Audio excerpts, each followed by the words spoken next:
Vamos a tomar nuestras Biblias, por favor.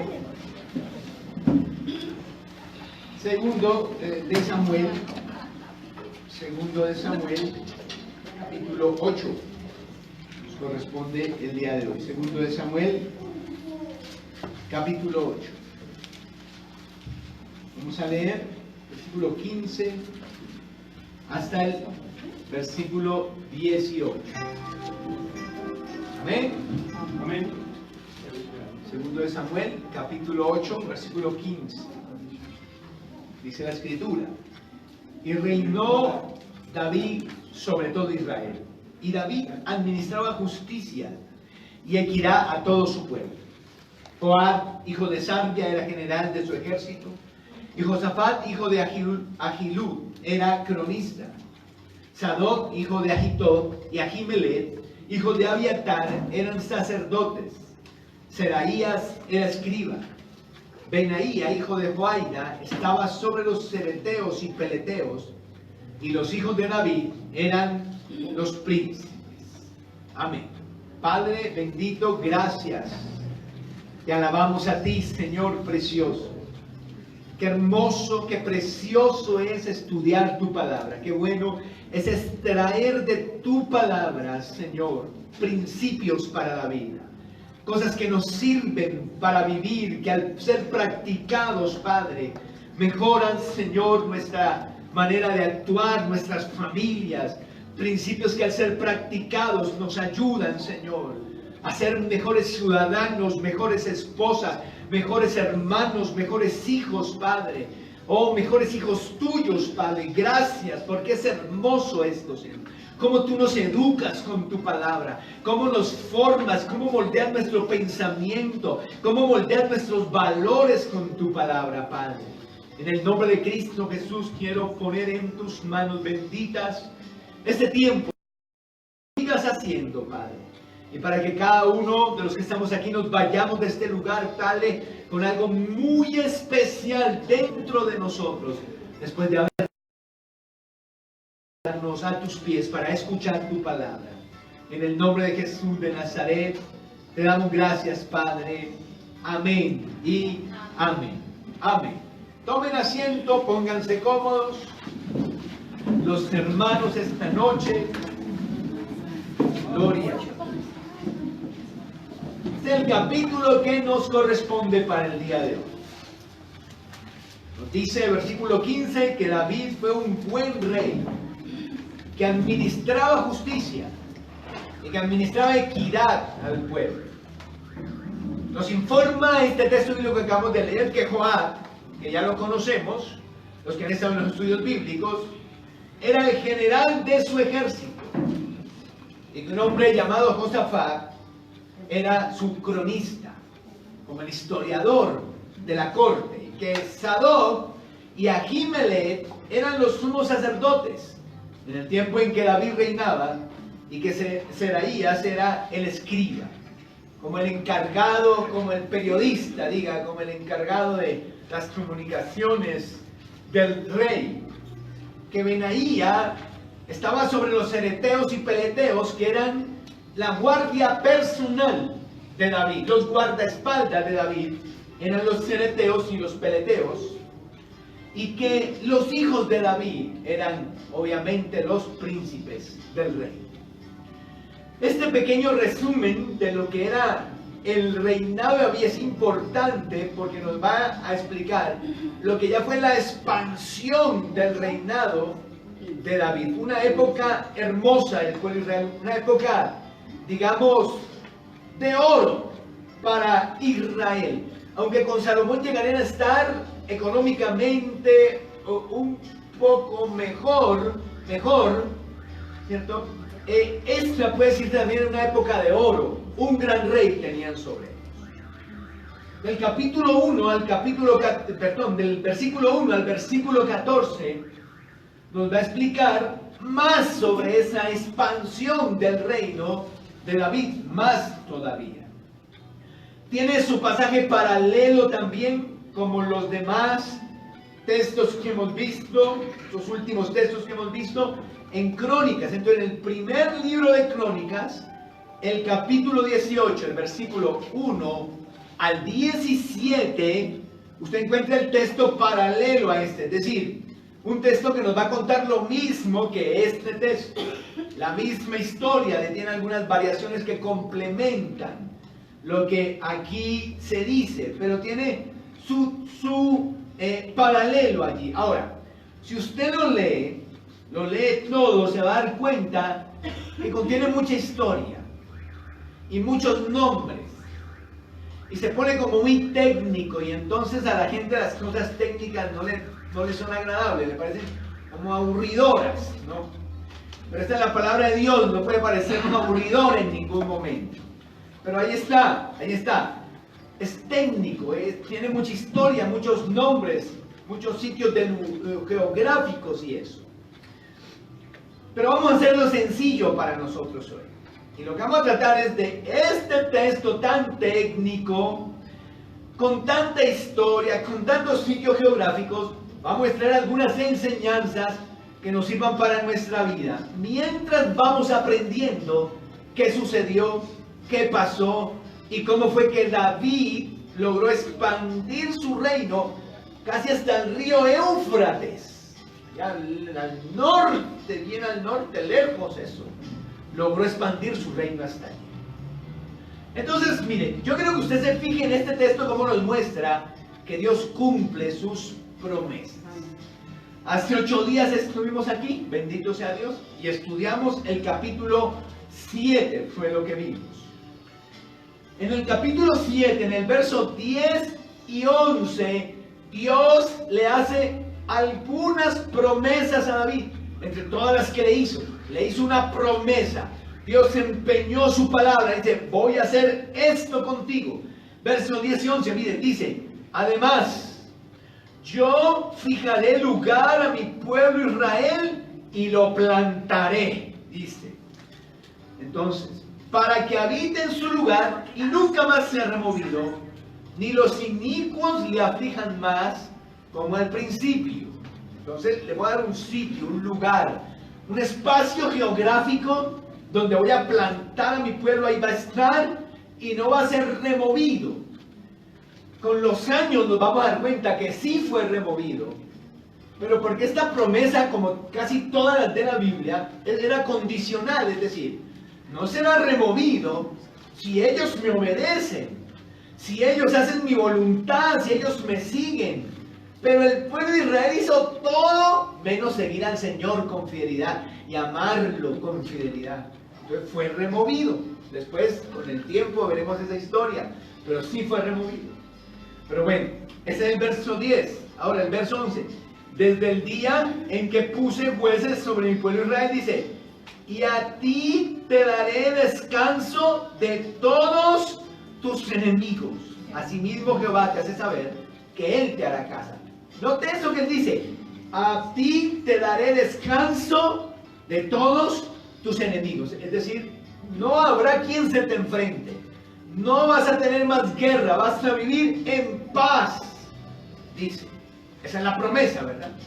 Ahora, capítulo 8, versículo 1, dice, después de esto, o sea que esto que nos narra, obviamente, va a venir después de lo que les acabo de comentar. Lo digo porque hay algunos estudiosos que dicen que no, que esto pasó fue antes, pero no, ahí está claro, dice, después de esto.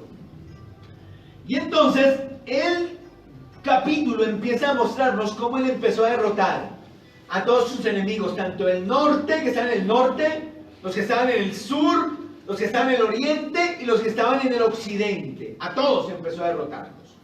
Y entonces dice allí, versículo 1, por ejemplo, dice, después de esto aconteció que David derrotó a los filisteos y los sometió.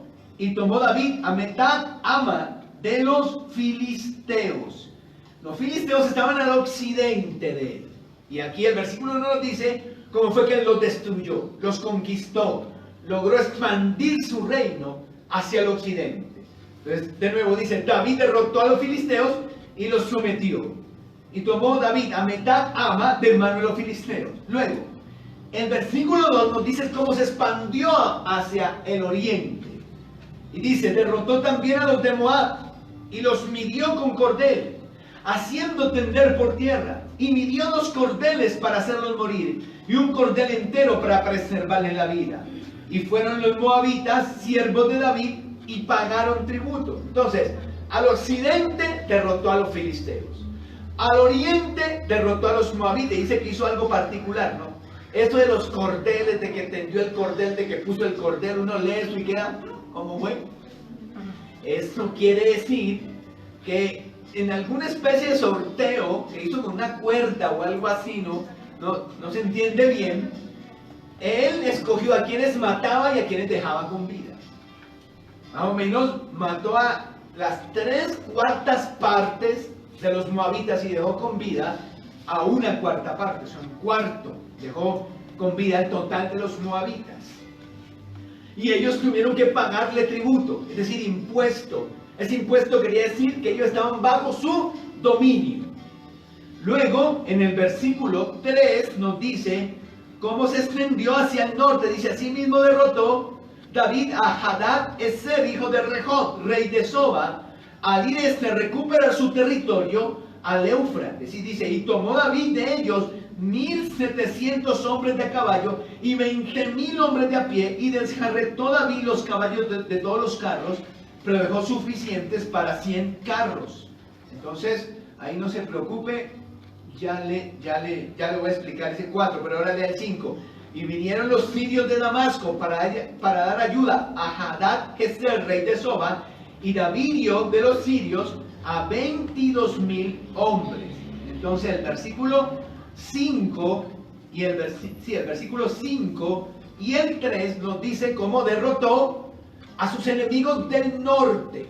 Esa referencia al río Éufrates, quiero que la tengan muy en cuenta, ya se lo dije, ¿cierto? Muy en cuenta. El río Éufrates, porque tiene que ver con esto de que Dios cumple sus promesas también. Bueno, entonces derrotó a Hadad Ezer y derrotó a los sirios que vinieron a ayudarlo. Entonces, ahora el reino se expande hacia el norte. ¿Y qué nos falta? El sur. ¿No? Sí sabe geografía, ¿no? El sur. El 13 dice, así ganó David fama cuando regresaba de derrotar a los sirios, destrozó a 18,000 edomitas en el Valle de la Sal. Entonces ahora nos habla de los edomitas, y los edomitas estaban al sur de Israel. Entonces note cómo todo esto lo que nos va a indicar es cómo David logró expandir su territorio casi hasta el río Éufrates. ¿Amén? Pero todo esto lo hizo, recuerde, porque Dios se lo había prometido. Porque Dios cumple su palabra. Capítulo 7 le dijo, te voy a dar descanso de todos tus enemigos. En capítulo 8 estamos viendo cómo Dios le da descanso de todos sus enemigos. Porque Dios cumple lo que promete. Amén. Dios tiene palabra. Dios empeña su palabra. Que sus promesas son condicionales es otra cosa. Usted cumple, Dios le cumple.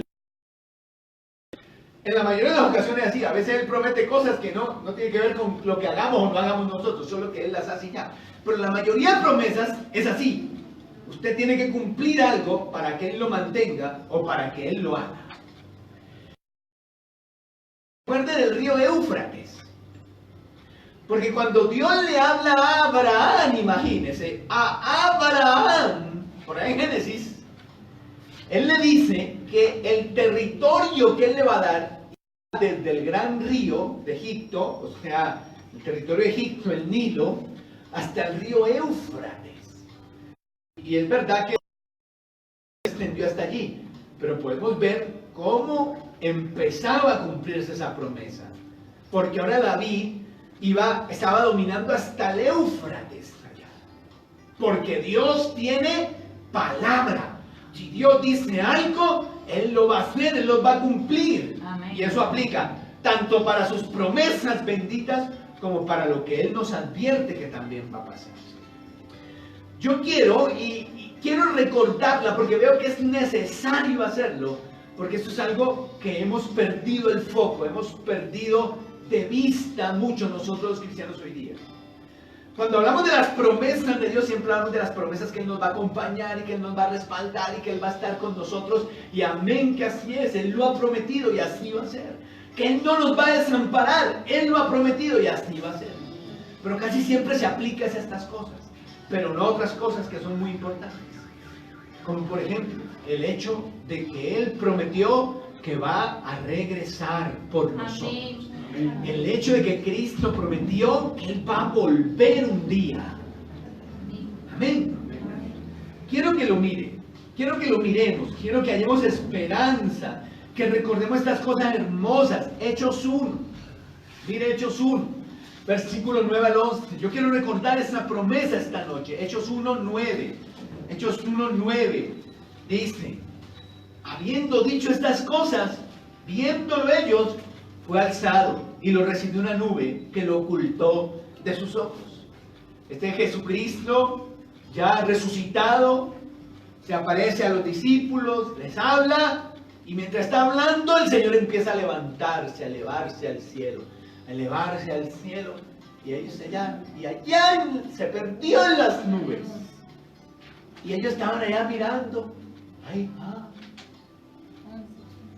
impresionados, asombrados, ay, y se le aparecieron ángeles a ellos, a los discípulos, y les dijeron las palabras del verso 10: y estando ellos con los ojos puestos en el cielo, entre tanto que Él se iba, y aquí se pusieron junto a ellos dos varones con vestiduras blancas, o sea, dos ángeles.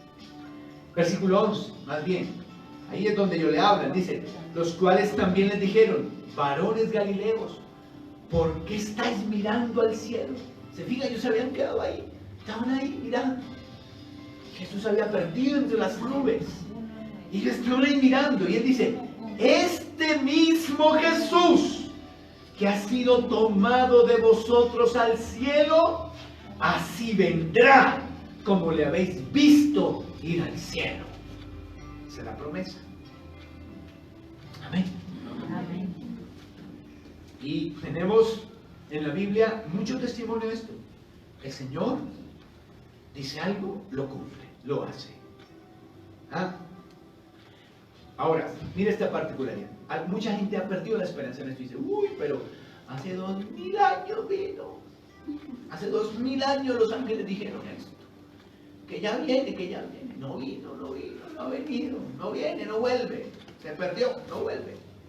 Se le extravió el camino.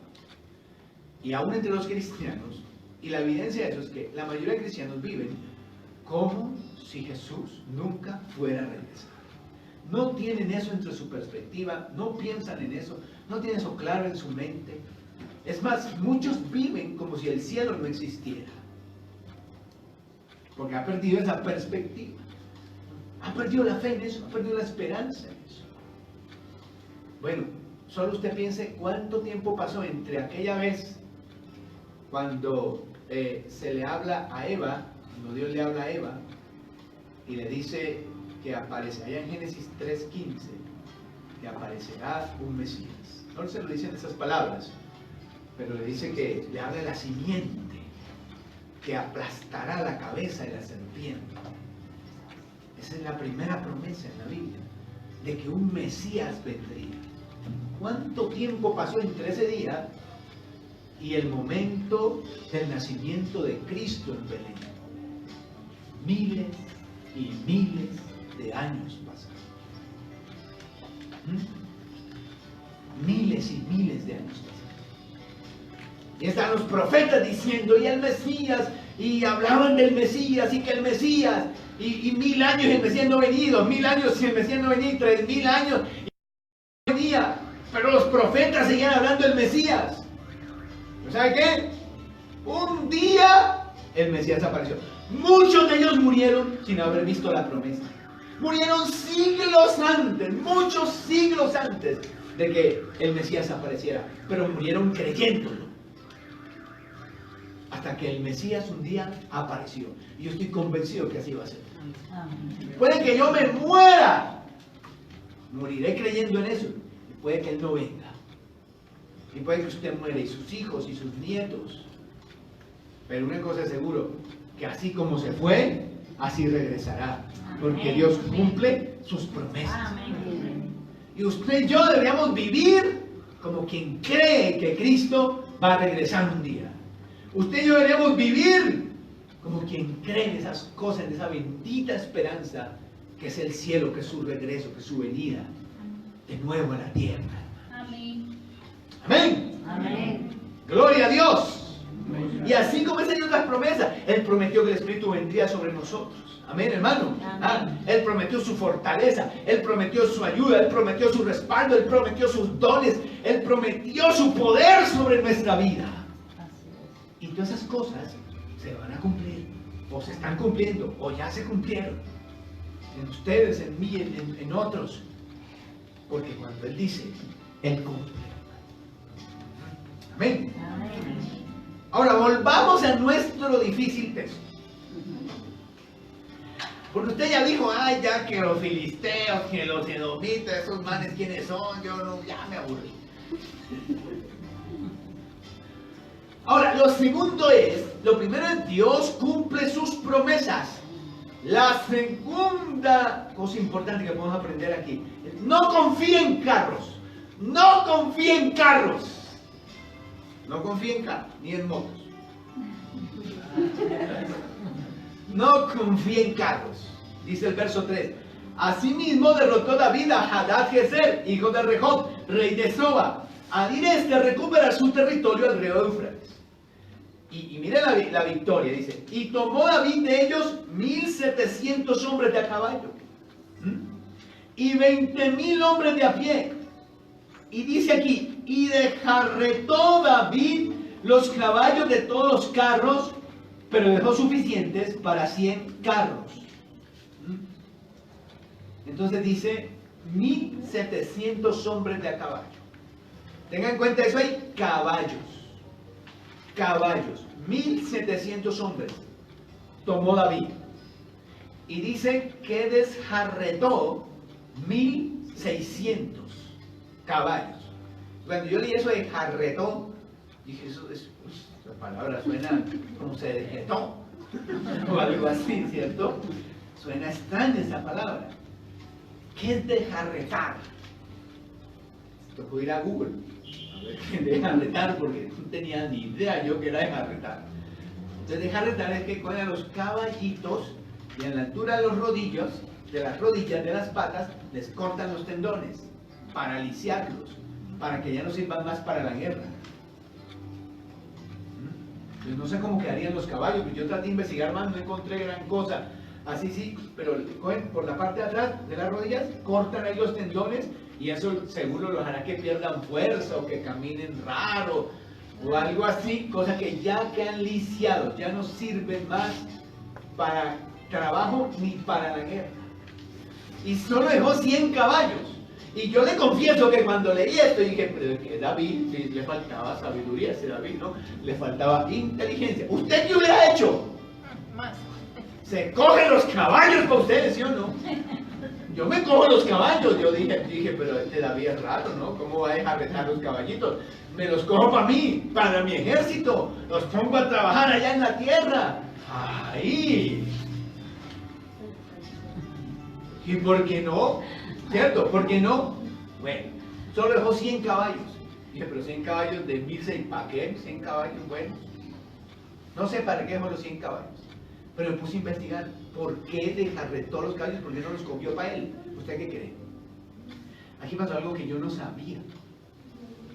Y tanto que leí la Biblia, de aquí para atrás, tanto estudio que hice, y nunca caí en cuenta de algo. Y es que los israelitas no usaban caballos en la guerra. No hemos leído nunca. En una sola de esas tantas guerras que hemos estudiado acá ya.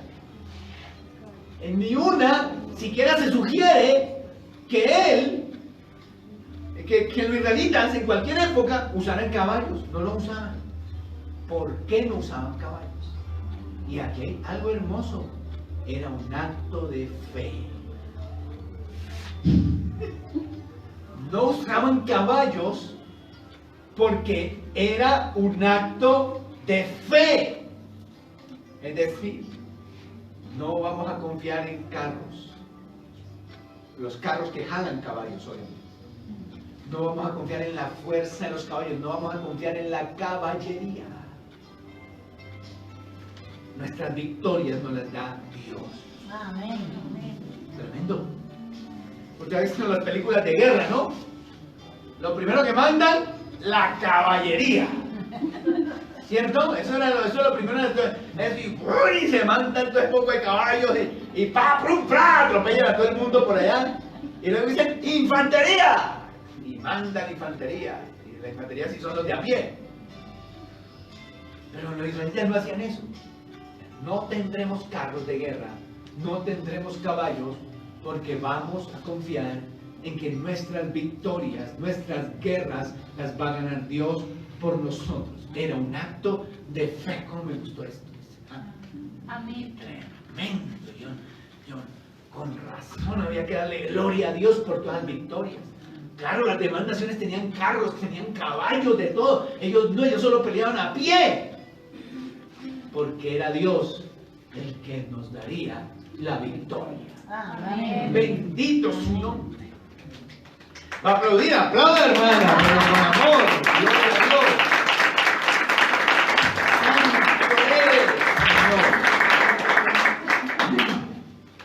Ahora, yo quiero que recordemos algunos salmos. Ahí entendí muchas cosas que yo había leído en los salmos.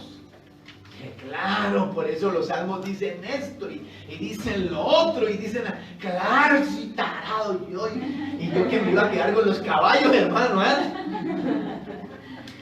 De la carne estaba yo ayer. Pura carne yo, Me iba a quedar con los caballos. Mire, Salmo 27. Salmo 27. Quiero que recuerde esto. Salmo 27. Dice, estos confían en carros. ¿Ya lo encontró? Yo quiero que lo lea conmigo. ¿Ya está? ¿Listo? Dice, estos confían en carros y aquellos en caballos. Órale. ¿Quiénes eran los que confiaban en carros y en caballos? Los edomitas, los filisteos, los moabitas, los arameos, los sirios, todos esos confiaban en carros y caballos. Dice, estos confían en carros y caballos. Dice, mas nosotros del nombre de Jehová nuestro Dios tendremos memoria. Ellos confían en carros y en caballos y nosotros confiamos en Dios, que es mejor que los carros y los caballos. Amén. Qué bonito, Ese salmo, dije, ay, con razón ahí dice eso. Luego, Salmo 33. También dice algo así. Versos 16 y 17. Dice, el rey no se salva por la multitud del ejército, ni escapa el valiente por la mucha fuerza. Vano para salvarse es el caballo, la grandeza de su fuerza a nadie podrá librar. Y luego dice, he aquí el ojo de Jehová sobre los que le temen, sobre los que esperan en su misericordia, para librar sus almas de la muerte y para darles vida en tiempo de hambre. Nuestras almas esperan a Jehová, y nuestra ayuda y nuestro escudo es Él. Por tanto, en Él se alegrará nuestro corazón, porque en su santo nombre hemos confiado. Sea su misericordia, Jehová, sobre nosotros, según esperamos en Él. Todo eso está conectado con el hecho de que el caballo nos salva. Antes, los ojos de Dios sobre los que le temen. Amén. Isaías también nos dice algo sobre esto, tiene que decir algo sobre esto. Es Isaías capítulo 31, versículo 1. Isaías capítulo 31, versículo 1. Isaías 31. Dice ahí, mire, fíjese esto. Mire lo que dice el profeta aquí. ¡Ay! Hay en lo contrario a bienaventurados. ¿Sí sabía eso? Ay es lo contrario a felices, muy felices. Dice, ay de los que descienden a Egipto por ayuda y confían en caballos Y su esperanza ponen en carros, porque son muchos, y en jinetes, porque son valientes. Y no miran al Santo de Israel, ni buscan a Jehová. Bueno, entonces ahí qué. ¿Cuántos confiamos en carros? ¿Cuántos confiamos en el caballo? ¿Cuántos confiamos en la valentía de los jinetes? Fuera yo, que Dios me ayude. Lo último que yo haría es ir a una guerra sin caballos y sin carros de combate. Y más cuando veo que el otro ejército los tiene. Pero los israelitas confiaban en Dios. Y lo demostraban. Y no usaban caballos en las guerras. Esto tiene que servirnos, ¿no? Y tiene que hacernos pensar mucho, ¿no? ¿Cuánta fe nos falta? ¿Cuánta confianza en Dios nos falta? Ahora, ¿le funcionaba o no le funcionaba? Vamos a ver si le funcionaba. Pues ya vimos que sí, pero quiero que lea otras cosas aquí en 2 de Samuel 8. Quiero que lea el verso 6. Dice: puso luego David guarnición en Siria de Damasco, o sea, al norte, y los sirios fueron hechos siervos de David, sujetos al tributo. Y luego dice: y Jehová dio la victoria a David por donde quiera que fue. ¿Le servía o no? ¿Le funcionaba o no? Jehová dio la victoria a David por donde quiera que fue. Y el 14 dice: y puso guarnición en Edom. Por todo Edom puso guarnición. Y todos los edomitas fueron siervos de David. Y lo dice: y Jehová dio la victoria a David por donde quiera que fue. Les funcionaba. Les funcionaba. Que este día nos haga pensar mucho. Nos haga pensar, meditar en las cosas. Ahora, entonces, Dios cumple sus promesas. No le ponga. No le ponga. Dios cumple sus promesas. Y sus advertencias también. Las cumple. Número 2. No confíe en carros. Ni en motos. 3. Aparte para Dios. Ahora, versos 7 al 12. En todas esas incursiones, David tomó botines de guerra. ¿Ah? Y aquí también nos lo dice. Por ejemplo, mire, de Adad-Gezer, el que venció al norte, acuérdese, al arameo. Y tomó David los escudos de oro que traían los siervos de Adad-Gezer y los llevó a Jerusalén. Escudos de oro. Ahora, verso 8. Asimismo, de Beta y de Berotai, ciudades de Adad-Ezer, tomó el rey David gran cantidad de bronce. ¿Ah? Ojo de plata. Luego dice, verso 10. Aquí aparece Toi. Toi parece el nombre de Toy Story. Toi. Era otro rey, pero era como enemigo de Adad-Gezer. Y se puso contento cuando supo que David lo había vencido. Y entonces le mandó regalos. Y dijo, ay no, sí, mejor dicho. Y dice, y envió Toi a Joram, su hijo, al rey David, para saludarle pacíficamente y para bendecirle, porque había peleado con Adad-Gezer y lo había vencido. Porque Toi era enemigo de Adad-Gezer. Y Joram llevaba en su mano utensilios de plata, de oro y de bronce. Bueno, más botín todavía. Y en el verso 12 dice, de los sirios, de los moabitas, de los amonitas, de los filisteos, de los amalecitas y del botín de Adad-Gezer, hijo de Rehob, rey de Soba. O sea que dice que de todos esos pueblos tomó botín también. Ahora, ¿qué hizo él con ese botín? ¿Qué hubiera hecho usted? Pues lo coge para usted, ¿verdad? Dice, ay, pues yo me lo gané. Bien duro si trabajo. Bien duro si me toca a mí, como para no darme mis gustos. Y entonces se hubiera cogido todo eso. Pero David no. el versículo 11 nos dice que hizo David con todo ese oro, plata y bronce que tomó. Dice el verso 11, dice, los cuales el rey David dedicó a Jehová con la plata y el oro que había dedicado de todas las naciones que había sometido. O sea, todo ese botín de oro, plata y bronce se lo dio a Dios. Y él estaba haciendo su recurso, su pool ahí, para la construcción del templo. Porque él ya sabía que él no era. Pero que él supiera que él ya no era el que iba a construir el templo, no le quitó el deseo de contribuir para construirlo.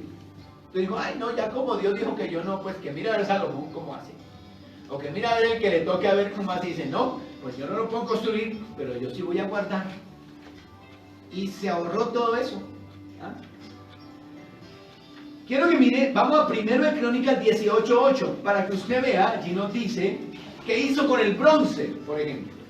Específicamente nos dice, qué hizo con el bronce. 18:8. Y aquí también hubo una expresión que yo ni sabía que era eso, yo estaba gringo. 18:8 dice, asimismo, de Tibat y de Cum, ciudades de Adad-Jezer, tomó David muchísimo bronce. Y dice, con él Salomón hizo el mar de bronce. ¿Qué es el mar de bronce? El mar de bronce, imagínense. El mar de bronce, ¿no? Dice, las columnas y utensilios de bronce. O sea, las columnas del templo, ¿sí? Dice que Salomón con ese bronce, las columnas del templo y utensilios de bronce, que eran pues las herramientas que usaban para el servicio, lo que había que hacer ahí en el templo que luego Salomón construyó. Pero el mar de bronce, ¿qué era eso? Yo quedé ahí, yo nunca había leído el mar de bronce, no tenía ni idea qué era el mar de bronce. Entonces, Google, ¿qué es el mar de bronce? ¿Sí? Y aquí me envió a este texto bíblico. Primero de Reyes 7, 23 al 26. Primero de Reyes 7, 23 al 26. Quiero que lo busque. Primero de Reyes 7, 23 al 26. Aquí nos describe que era el mar de bronce. Se lo voy a leer de esta traducción, porque en la Reina Valera usted va a encontrar unas medidas ahí que usted queda en las mismas. Pero aquí nos dice, nos traducen las medidas. Y dice, luego Hurán fundió un enorme tazón redondo. Eso era el mar de bronce. Un tazón redondo. Que dice, que medía 4,5 metros de borde a borde, llamado el mar. Ahora dice, tenía 2,30 metros de profundidad y cerca de 14 metros de circunferencia. Eso era grande. Y lo dice, por debajo del borde estaba rodeado de 2 hileras de calabazas decorativas. Había unas 20 calabazas por cada 30 centímetros de la circunferencia. Va imaginándose. Que se había fundido como parte del tazón. Y dice, el mar estaba colocado sobre una base formada por 12 bueyes de bronce que miraban hacia afuera. 3 miraban hacia el norte, 3 hacia el occidente, 3 hacia el sur y 3 hacia el oriente, y el mar estaba sentado sobre ellos. El grosor del mar era de unos 8 centímetros. Su borde era acampanado como una copa y se parecía a una flor de nenúfar. Vaya Dios a saber que era una flor de nenúfar. Tenía capacidad para unos 42,000 litros de agua. ¿Se acuerda el altar de bronce en el tabernáculo? Si estudiamos la Biblia, ¿no, hermanos? Así me queda muy difícil. El altar de bronce, el lavacro, ahí antes, en el atrio, antes de entrar al lugar santo, al lugar santísimo. Lo que yo entiendo es que este era el altar de bronce del templo de Salomón.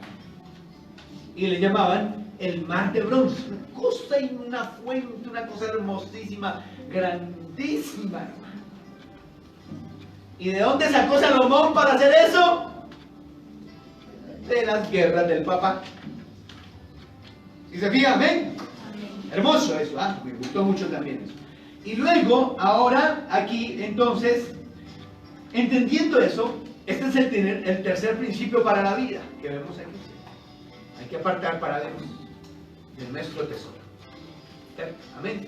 Para las cosas de Dios, de nuestro tesoro. Hoy no tenemos que construir un templo material, ¿cierto? Como el de Salomón, pero tenemos que construir una casa espiritual. Y para construir esa casa espiritual se necesita atraer a la gente a Cristo y enseñarles de Dios. Se necesita servir al mundo y para eso se necesita billete. ¿Y de dónde sale el billete?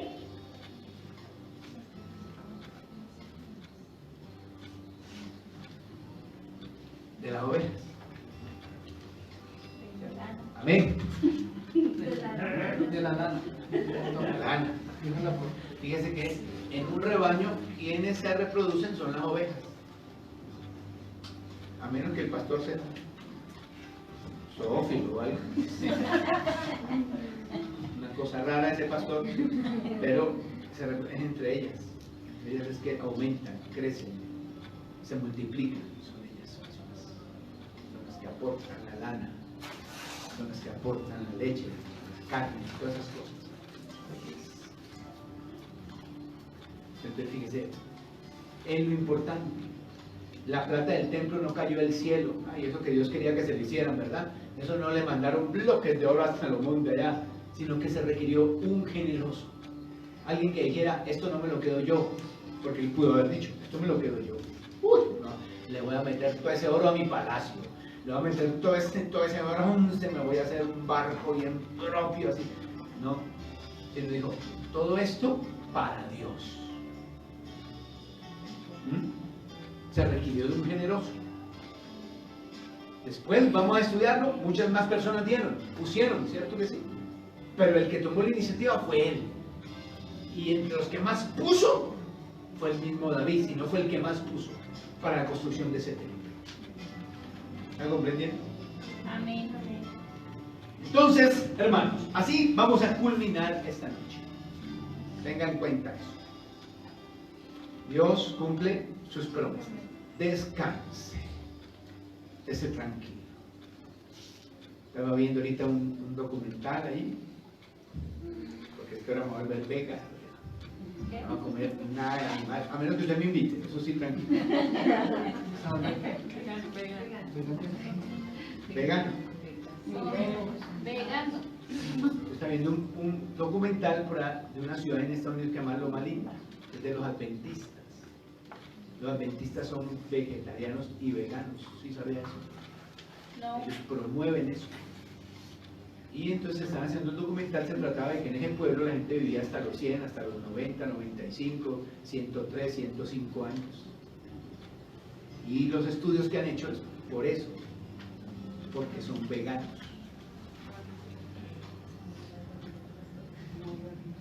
Tienen pastor para ratos si Dios quiere. Pero además decían que la clave de la otra clave de la longevidad era su fe en Dios.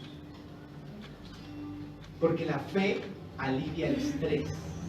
Era la explicación científica que daban.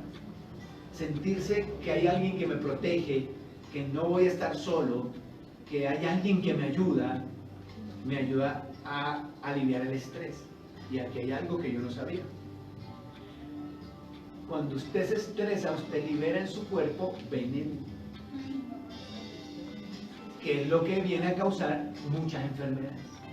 Pues no un cianuro, ¿no? Pero, o sea, saca así como gotas, diga usted, gotas, porciones de veneno entran a su torrente sanguíneo, su cuerpo libera eso, o sea, produce eso cuando usted se estresa. Y de ahí viene que la gente muere prematuramente. Pero cuando uno tiene fe en Dios, porque sabe que Dios cumple sus promesas, Amén. por ejemplo, y que Él nos va a ayudar, y que no vamos a estar solos, que no nos va a abandonar, eso nos ayuda a vivir más tranquilos, a pesar de todo. Hay algún nivel de estrés que no debería, ¿cierto? Pero eso lo ayuda a uno a ir más tranquilo. Y esa fe nos la da a saber que Él ha prometido y que Él cumple. No le ponga. Se lo dice alguien que lleva en esto 27 años. Él cumple, Él le cumple a uno. Amén. Desde que las cosas uno cumpla a Él, Él le cumple a uno. Amén. Esto no es no, cheque en blanco, no tampoco. No, entonces yo quiero un yate, quiero que me lleven a Bahrein, no. Si las cosas están dentro de la voluntad de Dios, Dios le cumple. Así es. Amén. Amén. Pero uno tiene que cumplir. Número 2, va lo mismo, ¿cierto? No confíe en carros, ni en caballos. Bueno, Ni en moto. sí, ¿sabe por qué digo ni en moto? Porque como ya usted sabe lo que me pasó a mí por andar en moto. O sea, no confíe en moto. Porque eso sí. Pero, la fe es una cosa que se tiene que demostrar. Y esa cuestión de no ir a la guerra sin caballos, pues era un acto de fe grandísimo. Una confianza, una cosa. Y es que Dios está con nosotros y no nos van a vencer. Es que Dios no nos va a dejar en vergüenza. Es que vamos a ir así porque Él es el que pelea nuestras guerras. Amén. No importa. Así es. Ellos pueden tener miles y pueden tener sus carros y sus cosas, que nosotros vamos es con Dios. Y no era dándose moral, era que lo creían. Y iban y Dios les daba victoria donde quiera que iban. ¿Están conmigo? Amén, amén. Y número 3, aparte para Dios. ¿Cierto? ¿Cuántas veces le hemos dicho que ese es parte del secreto de la prosperidad del cristiano? Y de que vea la mano de Dios moviéndose en sus cosas, en sus negocios, en su trabajo y todo eso, es ese. David lo sabía. Y no solo por eso, sino porque él amaba las cosas de Dios. Él apartó y no se quedó con ese botín grandísimo, sino que dijo, no, yo lo doy todo para el templo. Amén, hermanos. Amén. Son principios que ayudan para la vida, que nos hacen la vida mejor. Vamos a orar al Señor un momento, esté sobre sus pies, y adoremos al Señor unos minutos más aquí, dándole gracias por su palabra, dándole gracias por lo que nos enseña, dándole gracias porque sabemos que si aplicamos estas cosas en nuestra vida seguramente va a ser mejor, en todo sentido, en todo aspecto. Aquí usted aprende, sale a la calle a practicar, va a su casa a aplicar lo que aquí aprende. Amén. Padre, gracias por tu palabra. Ha sido realmente especial este momento, Señor, de estudio bíblico. Ha sido realmente especial descubrir en este texto estas cosas hermosas que nos ayudan en nuestra vida, en nuestra familia, Padre. Venimos aquí necesitados, Dios bendito. Venimos aquí, Señor, con problemas, con dificultades, tú lo sabes. No es un secreto, todos los tenemos, Señor. Pero aquí venimos y hallamos descanso para nuestra alma, Padre. Aquí venimos y podemos respirar y recordar tantas cosas que en medio del trajín de la vida, en medio del ajetreo de la vida se nos olvida. Porque cuando estamos allí enfrentados a un problema se nos olvida que estos confían en carros y aquellos en caballos, pero que nosotros hacemos memoria del nombre de Jehová. Cuando estamos allí enfrentados a las dificultades, se nos olvida que tú cumples tus promesas, que tú eres veraz, que tú no mientes, que lo que has dicho lo cumplirás, Padre Santo. Cuando estamos allí afuera batallando, se nos olvida tu compañía. Pero aquí venimos, la recordamos. Aquí venimos y descansamos. Aquí venimos y respiramos. Aquí venimos y decimos de verdad, verdad que Él está conmigo. Verdad que no son los carros, no son los caballos. Verdad que no es eso, Señor. Sino tu compañía y tu amor para con nosotros, Dios. Y esta noche queremos recordarlo y adorarte y alabarte por ello, Padre. Señor, y rendirte homenaje con este canto. Mientras te pedimos, danos paz por tu palabra. Danos, Señor, confianza por tu palabra, Padre. Al estar en la presencia de tu divinidad y el contemplar la Levanta tus hermosura brazos, adora y de tu descansa, descansa, santidad. descansa en él. Mi espíritu se alegra en tu majestad. Te adoro a ti, te adoro a ti.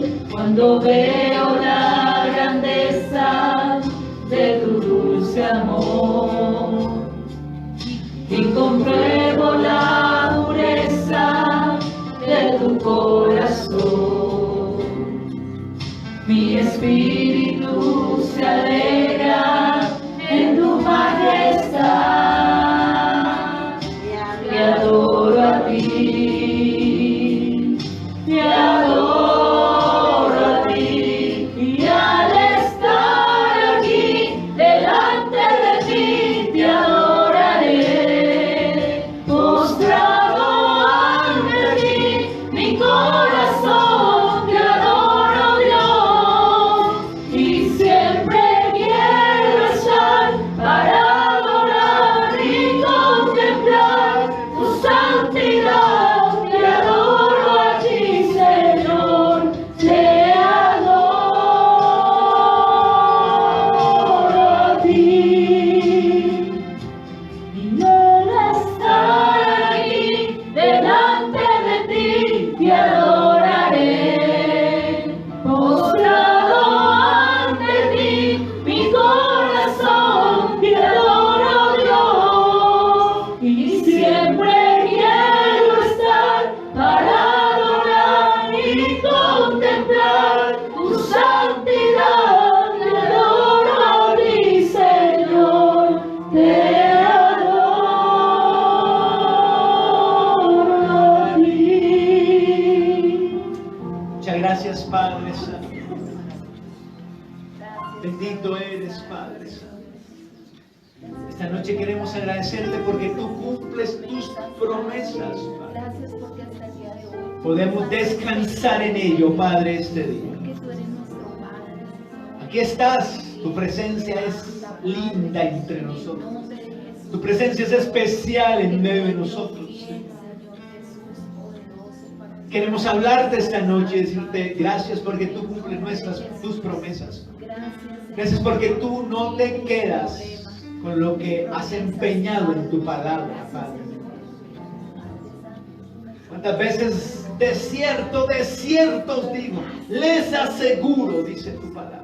Santo eres tú. Muchas gracias, Señor, por ello. Gracias, te alabas, te bendices, Padre. No debemos estar estresados por el futuro, por lo que va a pasar, por lo que va a ocurrir. Porque todo saldrá bien, Señor. Todo saldrá bien, todo estará bien. Todo estará bien, todo estará bien. Porque tú cumples tus promesas a tus hijos y nosotros somos tus hijos. Solo ayúdanos a no poner la fe en los carros, en los caballos, en el jinete porque es valiente, Padre. No nos permitas poner la confianza en nuestra propia sabiduría, en la sabiduría del médico, en la sabiduría del abogado. No nos permitas poner nuestra fe, Señor, en nuestras estrategias humanas que usamos a veces y en las cuales ponemos nuestra esperanza, Padre bendito. Dios santo, Dios glorioso, ayúdanos a confiar en ti, Padre, a descansar en ti, a vivir en ti, Señor, Padre. Muchas gracias te damos esta noche por tu palabra, porque hoy podemos irnos tranquilos a nuestra casa y repetirnos a nosotros mismos: todo saldrá bien, todo saldrá bien, todo estará bien, todo estará bien. Porque nuestro Señor lo ha prometido, Padre. Gracias, nunca te dejaré, nunca te desampararé, nunca te dejaré, nunca te desampararé. He aquí, yo estoy con vosotros todos los días hasta el fin del mundo. He aquí que estoy con vosotros todos los días hasta el fin del mundo, porque tu palabra bendita dice, todo ayuda para bien a los que aman al Señor. Somos más que vencedores. Nada podrá separarnos del amor de Dios, que es en Cristo Jesús. Ni potestades, ni principados, ni hambre, ni desnudez, ni lo alto, ni lo profundo. En todas estas cosas somos más que vencedores. Por medio de aquel que nos amó. Padre. Gracias. Santo es, bendito es. Amén, Señor. Y amén. Amén. Dígale a su hermano que tenga la hermana. Todo va a salir bien. Dígale. Den un abracito si puede. Todo va a salir bien. No se preocupe. Todo va a salir bien. Pero usted cómo sabe. No sé cómo, pero todo va a salir bien. Amén. Gloria a Dios. No me asiento, por favor.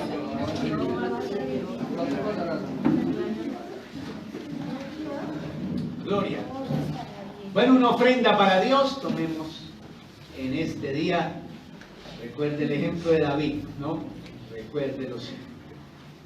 Las hermanas le van a pasar, el hermano y la hermana, digo, le van a pasar un sobre. Si lo necesita, tómenlo. Y si no, prepare la ofrenda que debió haber traído hoy para el Señor, ¿no? Y déla con amor, porque esa es la fuente de su prosperidad. Bendito sea Dios. Oremos. Padre, muchas gracias. Hoy, Señor, acabamos de ver en tu palabra cómo David apartó del botín, todo el botín, para que el templo fuera construido. Danos esta misma generosidad y este mismo amor por tus cosas, Padre. Bendice, Señor, a este pueblo. Bendice la iglesia hoy, Señor, que da para ti, y que esta ofrenda nos permite seguir haciendo, Señor, tu labor y tu obra. En nombre de Cristo. Amén y amén. Amén. Pueden ofrendar, por favor, el día de hoy. Bueno, mañana vaya al grupo, ¿no? Y no se le olvide que el domingo, a todos los que están interesados, de 7 a 11 tendremos el seminario de bautismo y membresía. De 7 de la mañana a 11 de la mañana. Aquí en la casa al lado, ahí estaremos con el grupo que ya hizo el nivel 1, nos debe la mitad. ¿Sí? Si no nos debe la mitad, pues no viene. Y para todos los que tienen que hacerlo todo completo, ¿cierto? Digo la mitad porque hubo unos donde yo no pude venir y entonces pues se quedó a medias eso y se bautizaron los hermanos prometiendo que cuando se pudiera iban a hacer esa segunda parte que no pudieron hacer porque yo estaba en esa situación.